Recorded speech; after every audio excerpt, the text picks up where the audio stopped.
ईरानी media में breaking news दी जा रही है।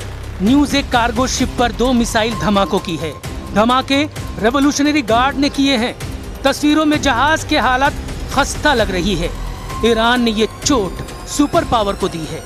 इस हमले को ईरान ने मिसाइल साइट पर बमबारी का बदला बताया है। अमेरिका जब ईरान पर बमबारी करता है तो ईरान बदले में कुवैत को मिसाइलों से फोड़ डालता है।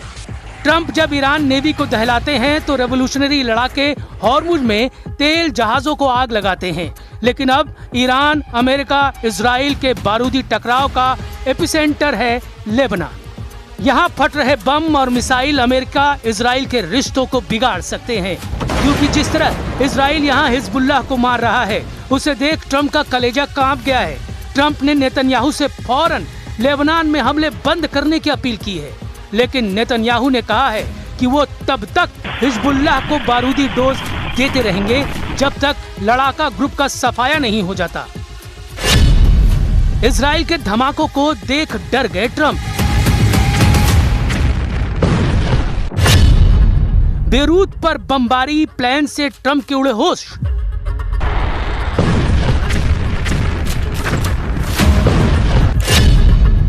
ट्रंप ने कहा, बीबी तुमसे सब नफरत करते हैं।